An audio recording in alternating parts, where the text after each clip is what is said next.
नमस्कार, मैं निशांत भाई। क्या सोने का दाम गिर सकता है?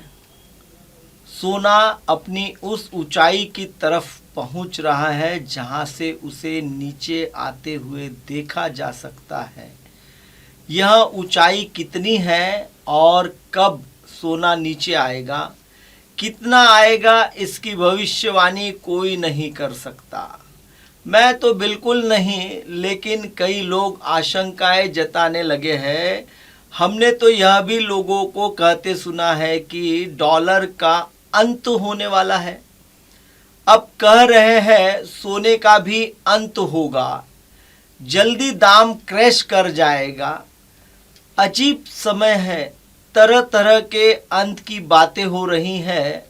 आपको घबराने की जरूरत नहीं है, बस जानने की कोशिश है कि निवेश की राय देने वाले बड़ी बड़ी कंपनियां बता रही हैं, इशारे कर रही हैं सोने में निवेश कीजिए, और दूसरी तरफ चर्चाएं चल रही हैं सोने में निवेश के अच्छे दिन चले गए।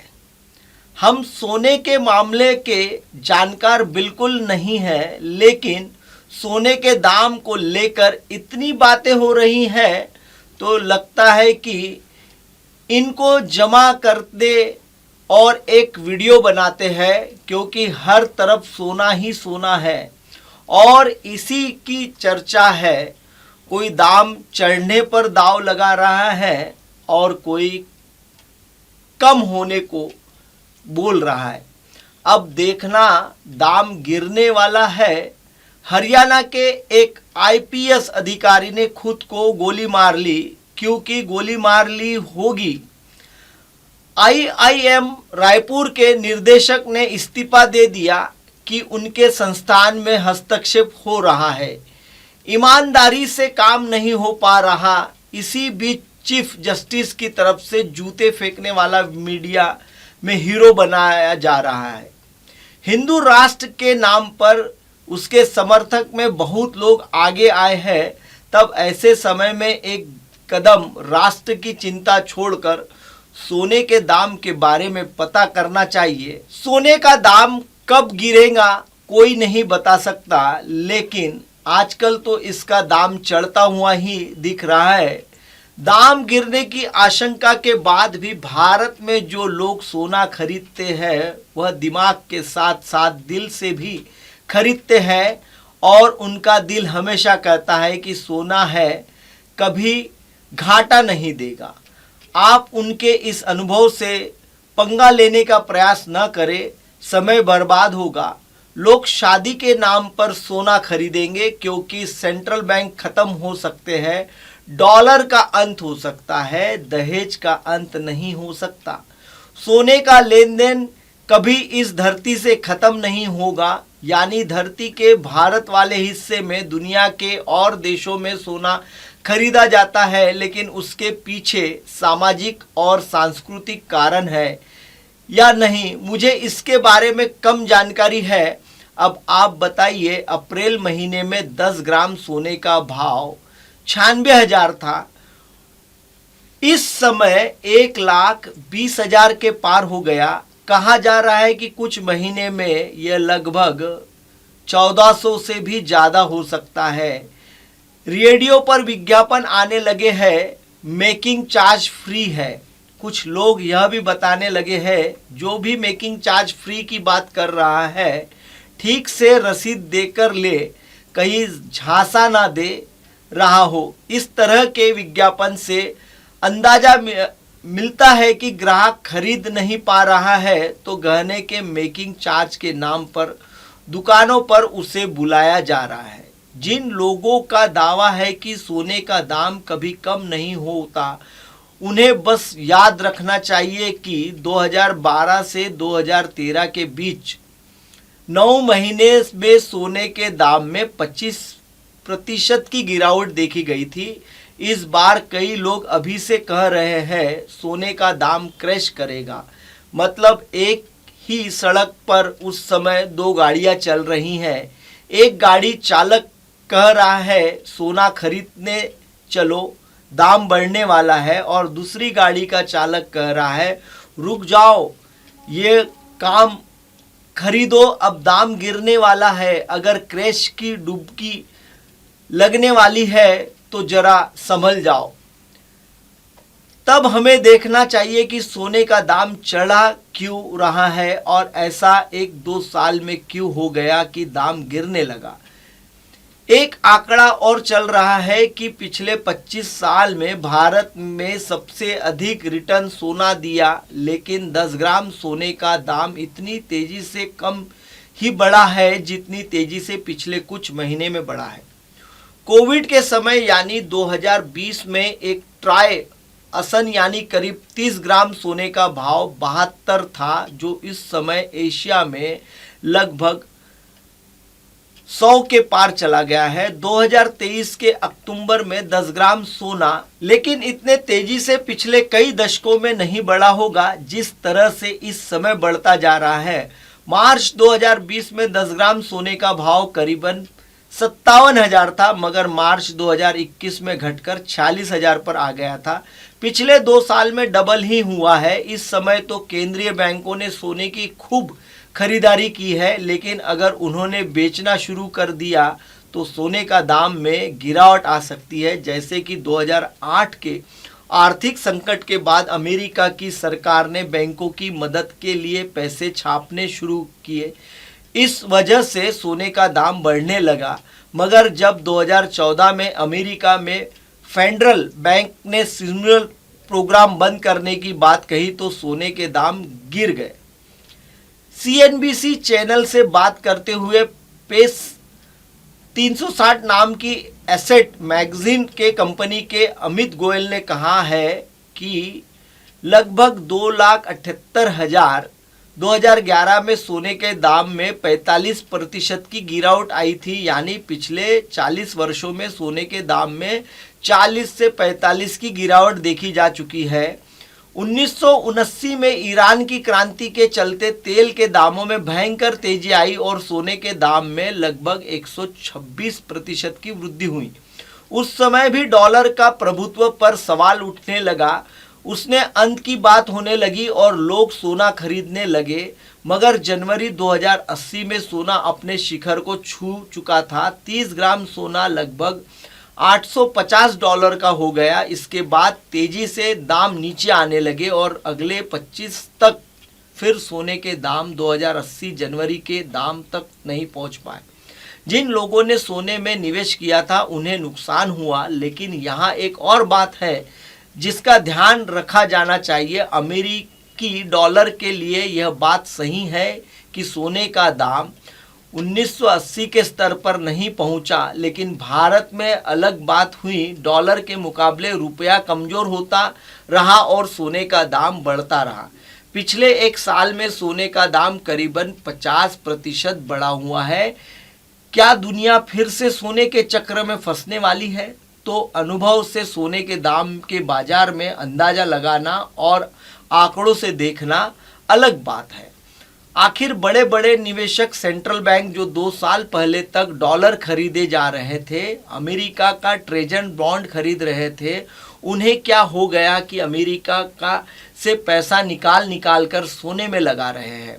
आखिर उन्हें शादी के लिए कौन सा जोड़ा नहीं बनाना है, झुमका तो नहीं खरीदना, तो ये खेल क्या है?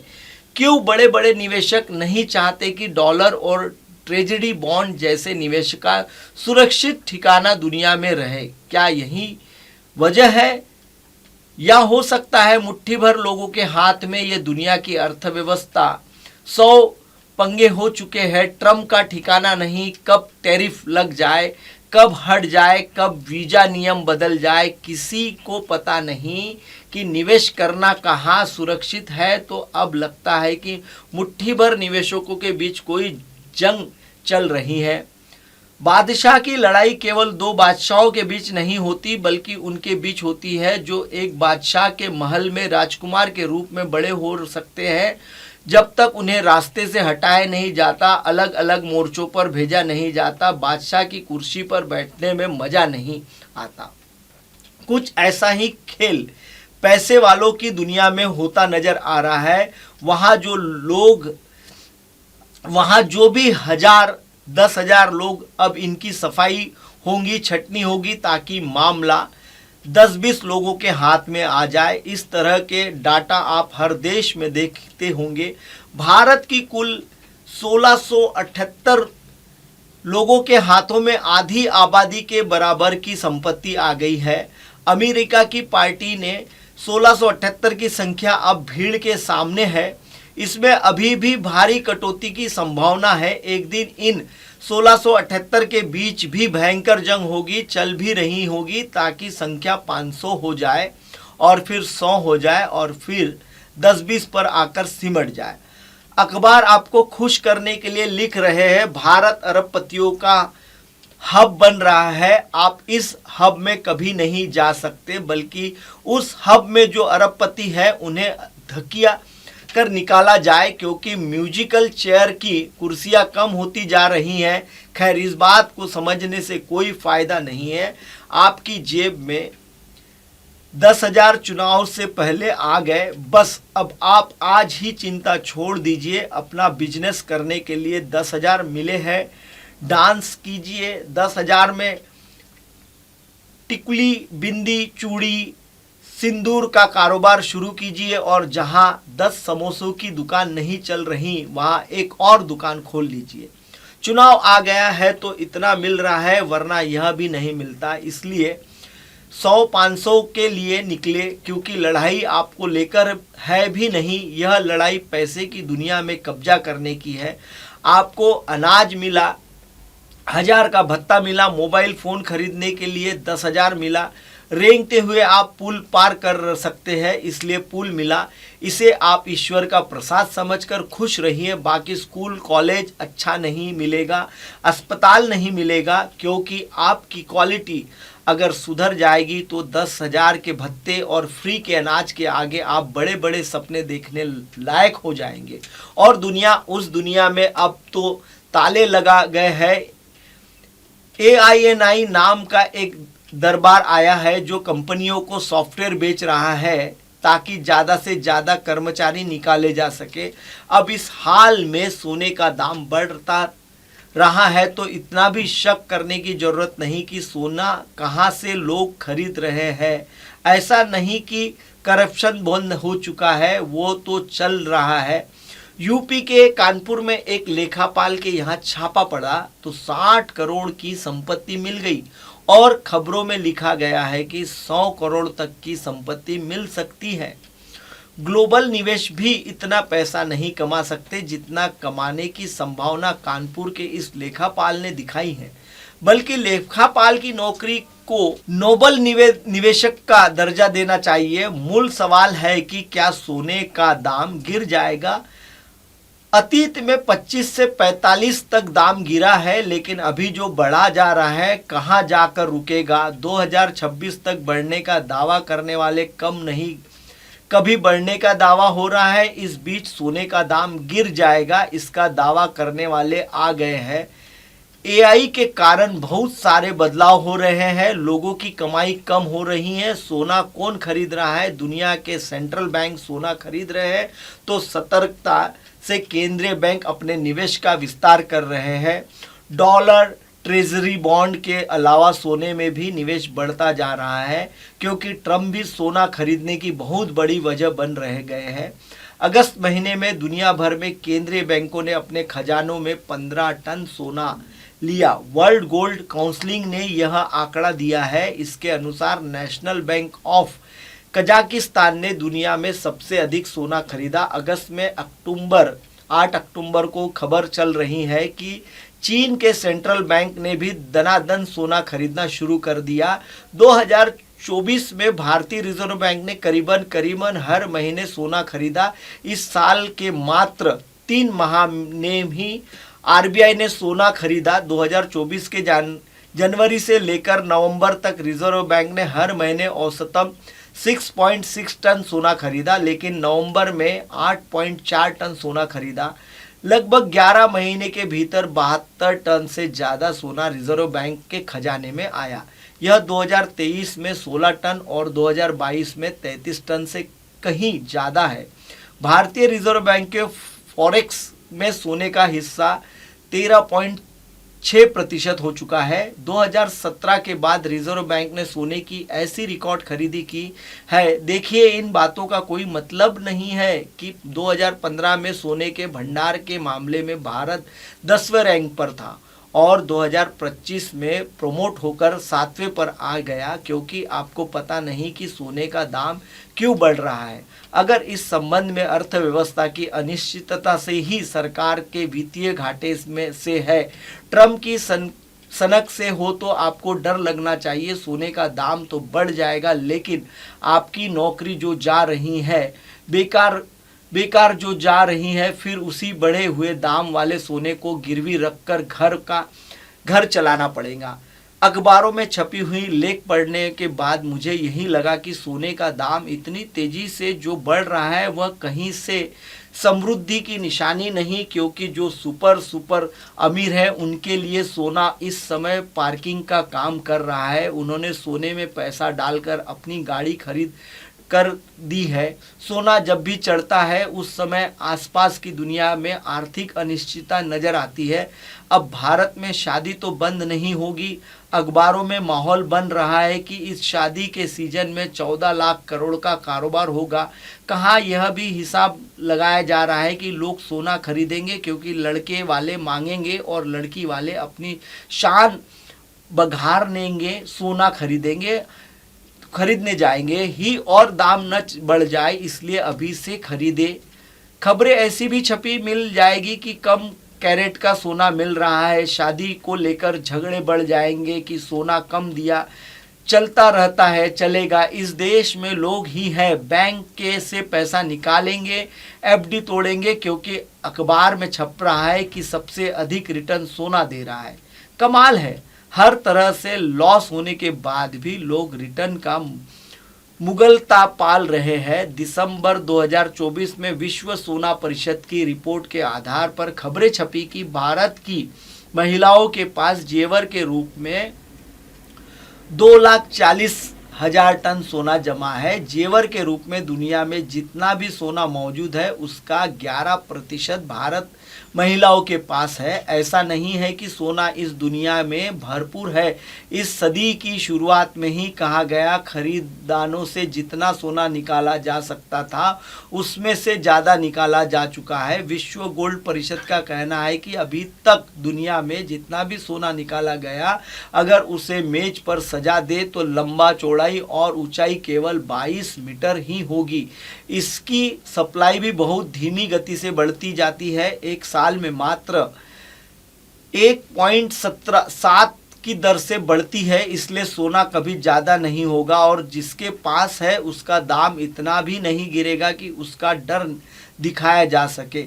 जब भी निवेशकों को लगता है कि सरकार का वित्तीय घाटा बढ़ता जा रहा है, उस पर कर्ज बढ़ता जा रहा है, निवेश सोने की तरफ भागता है। लेकिन सोना कम होने के बाद भी ऐसा भी नहीं कि उसका दाम रॉकेट की तरह आसमान छूने लगता है। अगर ऐसा होता तो प्राचीन मिस्र में जमाने में लेकर अब तक सोने का दाम अनंत में तक पहुंच चुका होता। सोने का दाम धीरे धीरे बढ़ता है और उसमें सुधार भी होता है। सोने में निवेश धीरज का निवेश माना जाता है। खरीद लिया, छोड़ दिया, धीरे धीरे बढ़ता रहेगा। शेयर बाजार की तरह इसे भी रोज खरीदने बेचने लगाया जा सकता है। कहने के नहीं रहेगा, जिन्होंने लंबे समय से सोना रखा है वे चैंपियन माने जाते हैं। 1990 में दशक में आखिरी में एक अंश सोने का दाम लगभग $350 के आसपास था, जो आज लगभग $500 के ऊपर पहुंच चुका है। महामंदी इन सब के दौरान सोना नहीं बेचा, उन्हें मिला है असली रिटर्न। यह सही है कि सोने का दाम इस समय बढ़ता जा रहा है। 21 अगस्त को सोने के दाम में 1 लाख का आंकड़ा छू लिया था। तब ये लोग उम्मीद में थे दीपावली आते आते दामों में कुछ करेक्शन होगा, कभी कमी आएगी, लेकिन अब तो दाम बढ़ने के आसार बताए जा रहे हैं। अखबारों में विश्लेषण आ रहे हैं कि अगस्त में इंतजार कर रहे लोगों में अब फॉर्म बढ़ रहा है। Fear of missing out. उन्हें डर है कि सोना खरीदने की रेस में वे पीछे न रह जाए, लेकिन पैसे तो नहीं है। पिछले साल दशहरे के मुकाबले इस साल दशहरे में सोने की खरीदारी 25% कम हो गई। पिछले साल 24 टन सोना खरीदा गया, इस साल 18 टन ही। कहा गया पैसा है कि नहीं। आज ही कई अखबारों में खबरें छपी है कि कारपोरेट सेक्टर में जो सैलरी है औसतन 9% ही बढ़ेंगी। अब इनमें से उनका क्या होगा। भारत में सोना खरीदना कभी कम नहीं होगा, बंद भी नहीं होगा, क्योंकि जब भी कम होता है अखबारों में उम्मीद वाला टारगेट छाप दिया जाता है। मिट अखबार में India Boolean and jewellers association के सुरेंद्र मेहता का एक बयान है कि इस दीपावली सीजन में रिकॉर्ड 45 टन सोना बिकने की उम्मीद है। शादी सीजन के चलते भी मांग बढ़ रही है। लोग दाम कम होने का इंतजार नहीं कर पा रहे हैं, इसलिए बढ़ी हुई दरों पर सोना खरीद रहे हैं। इसी समय पिछले साल सोने का दाम लगभग 78 के आसपास था। एक साल में इसका दाम 45,000 से अधिक बढ़ चुका है। पिछले साल भर में हुई शादियों पर भी इसका असर देखा गया है। हिंदू बिजनेस लाइन में 12 सितंबर की एक रिपोर्ट मिली। कश्मीर में अगस्त और सितंबर में शादियों के सीजन के दौरान सोने की काफ़ी बिक्री होती है, मगर इस साल मांग काफ़ी कम रही। सोने के कारोबारियों के संगठनों का कहना है कि सोने की मांग में 50 से 60% गिरावट आई है। हमने इस वीडियो के लिए कई खबरों का खंगाला, लेकिन विवेक काल के अप्रैल के महीने से सोने का लेकर जो लिखा था उनका मजा किसी लेख में नहीं आया। उनकी बात से यही समझ बनी हुई कि कोई भविष्यवाणी नहीं कर सकता। बेहतर है आप अपना निवेश सोच समझकर अलग अलग चीज़ों में करें। बाकी निवेश कर लेने से आप समझदार हो जाते हैं, इसी का कोई गारंटी नहीं। गोदी मीडिया देखने वाले देश जज पर, चीफ जस्टिस पर जूता उछालने की घटना पर चुप रह जाते हैं। उससे बोलने की नैतिक शक्ति नहीं। अगर वह सुपर पावर बनने का सपना नहीं देखता तो कौन देखेगा। वही देख सकता है जो जज पर जूता उछालने पर चुप रह सकता है। दर्शकों, फिलहाल वक्त हो चला है ब्रेक का। ब्रेक से लौटने के बाद देखिएगा देश और दुनिया की तमाम बड़ी खबरें। बने रहिए MNS न्यूज पर। नमस्कार, मैं Abhishek Bachchan. Keep watching MNS news. आप देख रहे हैं MNS न्यूज, सच जरूर।